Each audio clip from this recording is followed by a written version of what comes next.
बिस्मिल्लाहिर्रहमानिर्रहीम। अस्सलामुअलैकुम। एक बादशाह की 7 बेटियां थीं। एक दिन बादशाह बहुत खुश था और अपनी सातों बेटियों को बुलाकर पूछता है कि मैं तुमसे एक सवाल पूछूंगा।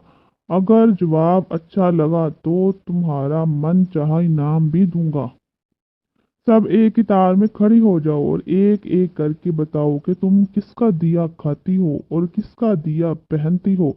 इस मौजू पर मज़ीद बात करने से पहले आप सबसे गुजारिश है कि हमारा चैनल चिरागे राह ऑफिशियल को लाइक करें और हमारे यूट्यूब चैनल को सब्सक्राइब करें और हमारी मज़ीद वीडियो देखने के लिए बेल आइकन पर क्लिक करें ताकि हमारी आने वाली हर नई वीडियो को नोटिफिकेशन आप सबको मिल सके।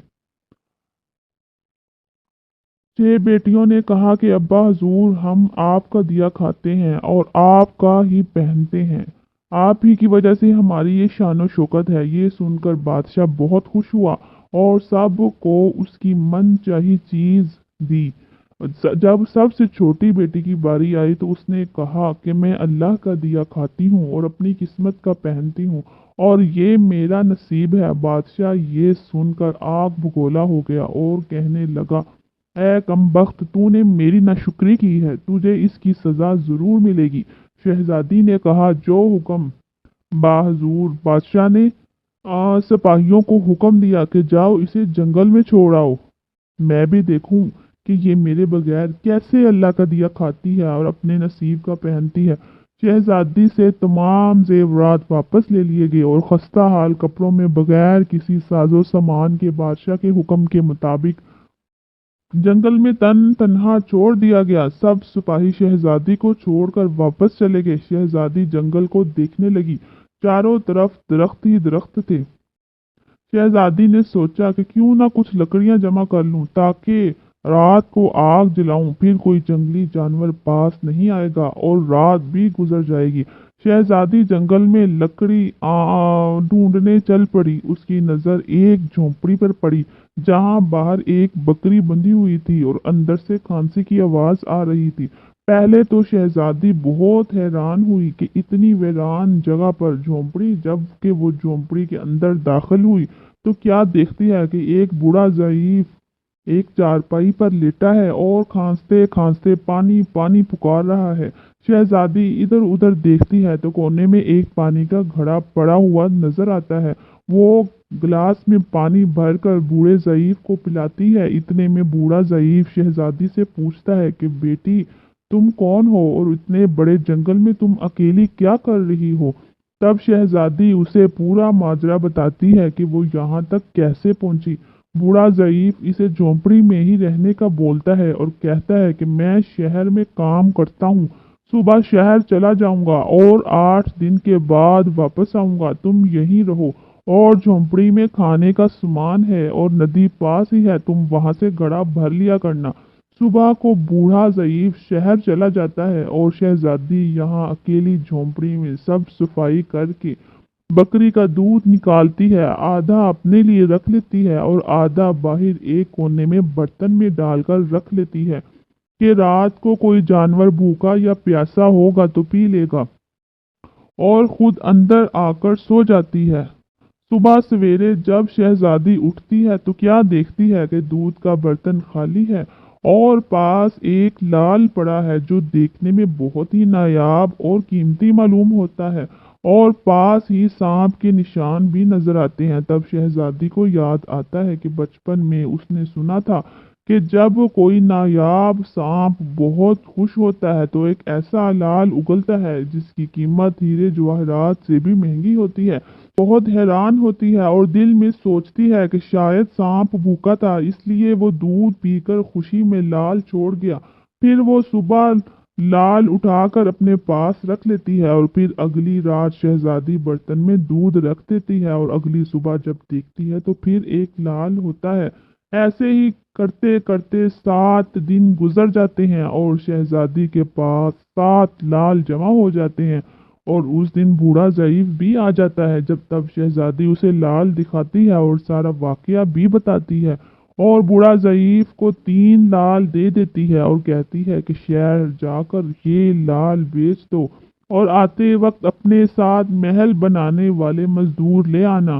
باقی 4 لال شہزادی اپنے گلے میں مالا کے طور پر پہن لیتی ہے اور کچھ ہی مہینوں میں جنگل میں ایک عالی شان محل تیار ہو جاتا ہے جس میں بوڑھا اور ضعیف اور شہزادی رہنے لگتے ہیں۔ ایسا خوبصورت محل جس میں ہر آرائش، نوکر چاکر، دنیا کی تمام نعمتیں موجود ہیں۔ شہزادی جنگل میں لکڑی کی فیکٹری لگا دیتی ہے جس میں غریب کام کرتے ہیں اور ان کی روٹی بھی چلتی رہتی ہے۔ دیکھتے ہی دیکھتے جنگل شہر نما بن جاتا ہے اور دور دور تک دھوم مچ جاتی ہے کہ شہزادی بہت رحم دل ہے۔ یہ خبر ایسے ہی بادشاہ تک پہنچتی ہے تو بادشاہ کے دل میں اشتیاق پیدا ہوتا ہے کہ دیکھوں تو صحیح کون سے ملک کی شہزادی ہے جس کی اتنی تعریف ہے۔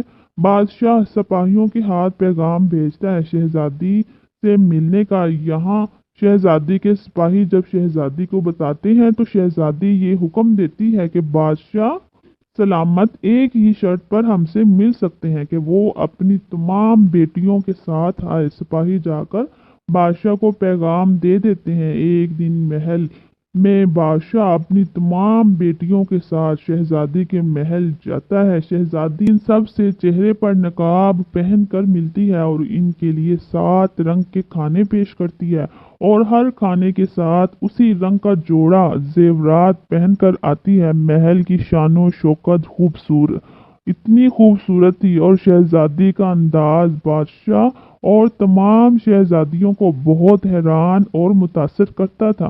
آخر میں بادشاہ شہزادی سے کہہ ہی دیتا ہے کہ تم میری بیٹی کی جگہ پر ہو اور میں بھی تمہارے کہنے پر اپنی تمام بیٹیوں کے ساتھ آیا ہوں، پھر ہم سے یہ پردہ کس لیے؟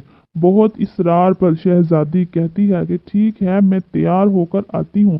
سب شہزادیاں آپس میں سرگوشی کرنے لگتی ہیں کہ اتنی تو تیار ہے، اتنے مہنگے زیورات بھی پہنے ہوئے ہیں، اب اور کتنا تیار ہو کر آئے گی۔ اتنے میں کیا دیکھتے ہیں کہ دور سے ایک خستہ حال کپڑوں میں کوئی آ رہا ہے اور غور کرنے پر بادشاہ کو یاد آتا ہے کہ یہ ابھی تک زندہ ہے۔ میں تو سوچتا تھا کہ اسے جنگل کے جانور کھا گئے، اور جب میں نے اپنے سپاہیوں کو اس کی خبر لینے بھیجا تھا تب انہوں نے ہی بتایا تھا کہ وہاں شہزادی کا کوئی نام و نشان تک نہیں ہے۔ تو یہ کیسے ممکن ہے؟ بادشاہ خوشی سے جھوم اٹھتا ہے اور کہتا ہے کہ شہزادی کو بلاؤ، میں تمہیں شہزادی سے آزاد کروا کر لے جاؤں گا، چاہے وہ تمہاری قیمت میں میری ساری بادشاہت مانگ لے۔ یہ سنتے ہی شہزادی بولتی ہے کہ نہیں ابا حضور، میں ہی وہی شہزادی ہوں۔ میں نہ کہتی تھی کہ میں اللہ کا دیا کھاتی ہوں اور اپنے نصیب کا پہنتی ہوں، بس اسی اللہ نے مجھے کہاں سے کہاں پہنچا دیا کہ آج میں آپ سے بھی زیادہ امیر ہوں۔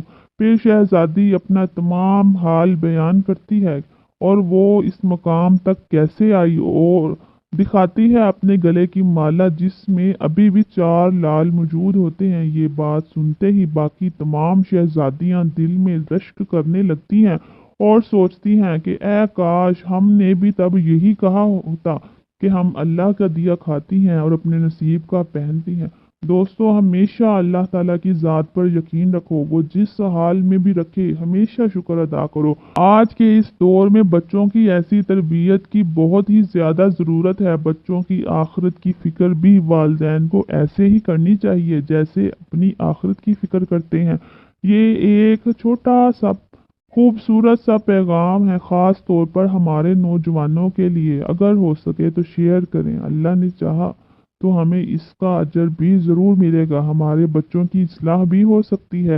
اللہ تعالی ہمیں حسن عمل کی توفیق عطا فرمائے، آمین ثم آمین یا رب العالمین۔